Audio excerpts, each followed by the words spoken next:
President Biden speaking to the nation just moments ago from Brussels as he meets with NATO allies in those high-stakes show of unity against Russia's month-long invasion of Ukraine. Biden promising $1 billion in humanitarian aid to Ukraine, adding Putin's hope that NATO would be split certainly backfired on the Russian president. Biden's high-level talks and meetings come as Ukraine's president pleads with NATO for further aid to his besieged sovereign nation.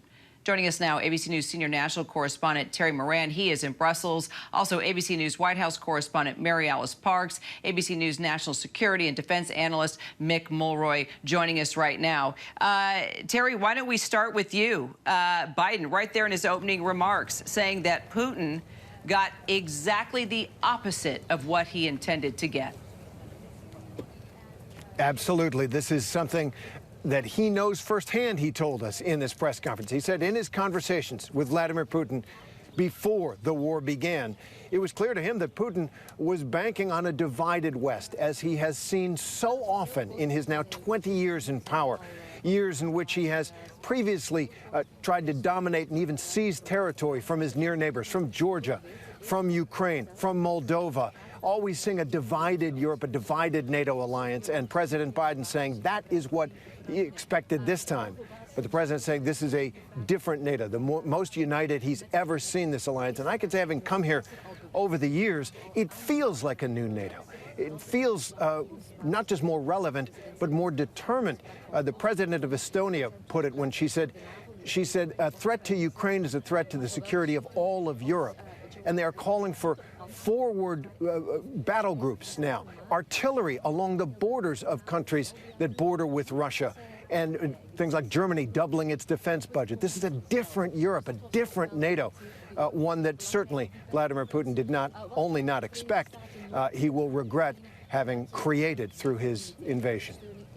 And there in the room when the president spoke, ABC News chief White House correspondent Cecilia Vega. Cecilia, you pushed the president on a number of things, including whether Putin has been emboldened by the fact that the president has made it very clear that he will not send U.S. troops there into the heart of Ukraine. Also, you pushed him on the influence of refugees, what he will see there, and also his response if indeed Vladimir Putin were to use nukes within this conflict.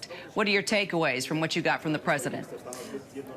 Well, Kira, I think on the question of chemical weapons, what we heard the president say here is a really big deal. He is saying that NATO, that this came up today, and this was a big point of the conversation that the president had in these closed-door meetings with allies, that if, in fact, Russia decides to go through with some kind of a chemical attack, as U.S. intelligence believes that they may and certainly have the capability to do, that NATO allies will respond.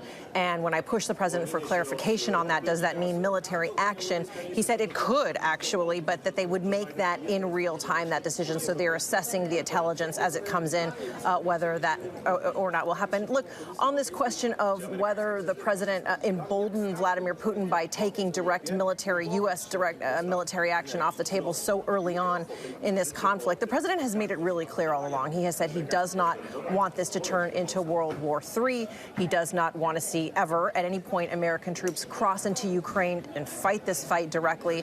We have seen them deny the request to send Ukraine fighter jets, things like that, as a result of and close the airspace as a result of the conflicts that could arise, Russia interpreting that as escalation.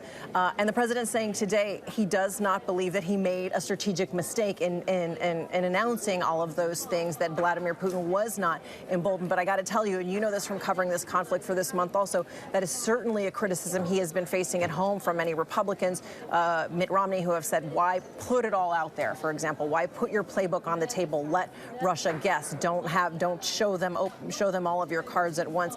And then this question that I asked about whether seeing some of these refugees, seeing the direct effects of war on human beings, these millions of people who are crossing into Poland, mothers and children fearful for their lives and their homes, whether that will change his approach to handling this conflict. And he said he didn't think it would necessarily, because he's been in Washington a very long time. This is not his first time to a war zone. Certainly he is very moved, as are we all, by what he is seeing. But even those images of those children, those mothers, not enough to have direct American military intervention in this war, Kira. Our Cecilia Vega pressing the president there in Brussels. Cecilia, thanks. Let's take it now to ABC News foreign correspondent James Longman. James, what a difference of scenery for you. You had been reporting from Moscow. Now you are in Lviv. Prior to being in Moscow, you were there in the heart of all the propaganda and the messaging on behalf of Putin. Now you are seeing what is actually happening there in Lviv. Give me your reaction to the difference between two worlds, two tales, shall we say, as Russian troops are having a tough time keeping momentum, even keeping men at this point. Yeah, that's right, Kira. I mean, when I was in Moscow, I couldn't even tell you that there was a war here in Ukraine, because I couldn't use that word. I couldn't use the word invasion because it broke the law inside Moscow, and they are very much in Russia trying to keep a lid on what is happening here, and one can imagine why, because it is not going well. As much as the Russian government continues to say that they're meeting all their objectives, that is just not the case, and we've seen just how effective the help that President Zelensky and the Ukrainian forces have been getting from NATO countries has been so far.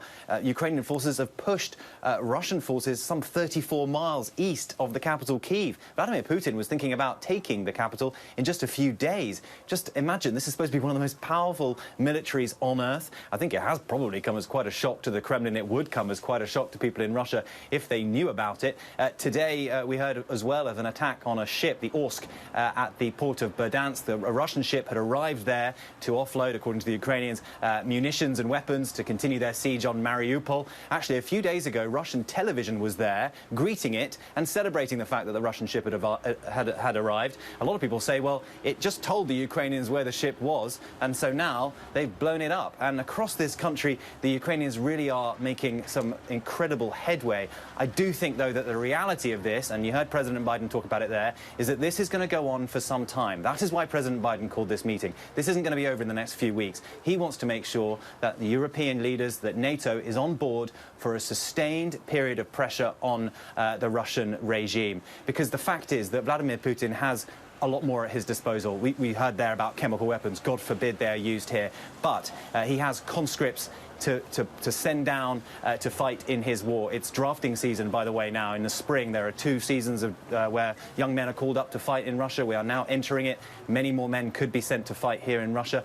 Foreign mercenaries, we've seen him use those in other countries. So, yes, Ukraine is on the front foot at the moment, but Vladimir Putin has the wherewithal to continue this for the long term. And if he was, quote-unquote, crazy enough to think about invading Kyiv to begin with, then he certainly will be he'll want to continue fighting this war here in Ukraine. The question is, what does a win look like? How can he be convinced that he has won something? What can he take back to his country to say, look, we did what we needed to do, now we're going to extricate ourselves? And that's the big question, I think, for this negotiation which is ongoing. ABC News spoke to the chief negotiator just yesterday. Patrick Revel in Kyiv spoke to him, and he said that he thinks that Russia means what they say when they want a deal, that they're not stalling for time, but it will take weeks, if not months. And that is why President Zelensky wants continued help, continued military help to keep his forces in the fight so that negotiation can continue. Kira? You know, James, while we have you and while you can speak much more freely than you could in Moscow, I'm curious what you are able to say, your thoughts about, you have President Putin, with whom we barely see. You may get a piece of video where he's sitting at his long table and he's looking at a monitor with a bunch of different shots. Yet, as you know, President Zelensky not sitting at a long table, distance from his posse, but out in the streets shooting selfie videos, his ministers surrounding him, addressing the people on a regular basis. I'm just curious, as you reflect in the difference of the two leaders right now and their presence and how they appear to the world right now. Yeah, it's funny, Kira. I mean, Zelensky is probably the war leader that Vladimir Putin imagines himself to be, or certainly wishes himself to be. It probably, I mean, look, everything we think we know about Vladimir Putin is probably wrong because he is such an enigma, but it probably drives him absolutely wild to see Vladimir Zelensky walking the streets of Kyiv alongside his ministers, talking about raising the Ukrainian morale. It's very important that Zelensky has done this, and it just shows about how important leadership is in war. So much of Ukraine's ability to fight this war is kind of invested in their president and his ability to keep morale up. He is such a voice here. Every single night of this past month, he's spoken directly to his people to keep their morale going. Everyone in this country needs him at the front, leading from the front, and that is exactly what he's been doing. In a funny way, we know that the Russian forces have a similar kind of tactic. Their generals lead from the front when they go into war, but that's not because somehow it's a good tactic. It's because they have no choice. The Russians send the people who with most to lose to the front because they actually don't trust a lot of their own leadership, and that is the difference really between these two nations. Kira. Always appreciate your perspective, James. Thanks so much. Mary Alice, let's take it to you. The U.S. announcing now, well, President Biden announcing now $1 billion in humanitarian assistance. We already know about the 100,000 Ukrainian refugees that now have been told they can come here to the U.S. A lot of critics saying, why did that take so long? What do you make of the additional aid? And also the fact that these refugees are now being shepherded to the U.S. Yeah, Kara, a lot of the immigration groups we've talked to have basically said it's about time, but also that they need to see the details. It's one thing for the United States to say that it will let in 100,000 refugees, and it's another for the United States to explain when. We know that these immigration visa processes can take years. There's been tons of people already in the pipeline. Immigration groups say that those who have family in the United States should be expedited, that the government can be doing a lot more to fast-track people who already have some vetting or some family here. So still a lot of questions we'll have to keep asking the White House about how quickly they think they might be able and willing to bring people here.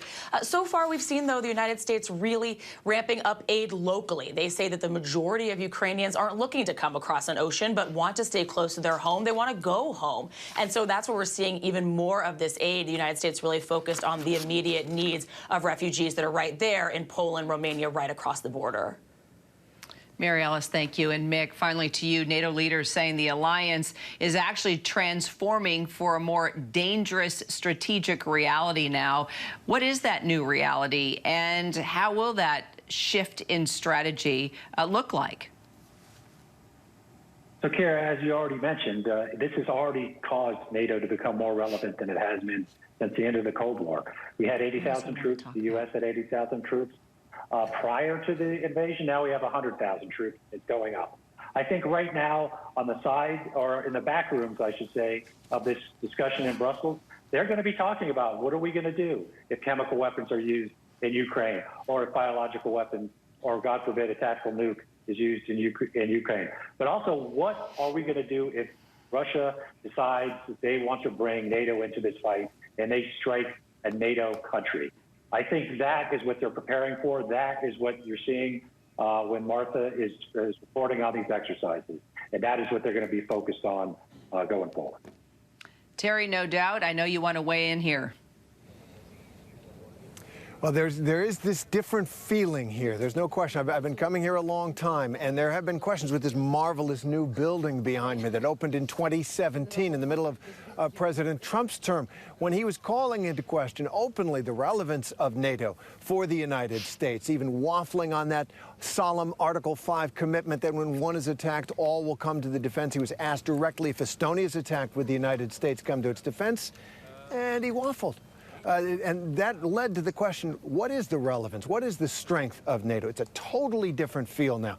You can sense it not just in the leaders, but in the peoples. You see polls in Finland and Sweden where majorities for the first time are saying, we want to join NATO. You hear it in the tone and tenor of the conversations here, a grimness, a toughness, an understanding that something very significant has changed, not just in Europe, but across the world, and that safety lies in the unity of the liberal democracies of the West and allies around the world, and in their strength. Germany doubling its defense budget is just a historic step. It is a new NATO, a new Europe, and you can sense it here. Thank you, Terry, and to the rest of our panel. We will continue to follow every move as those meetings continue in Brussels with the president, and as he moves, of course, into Poland as well for that meeting.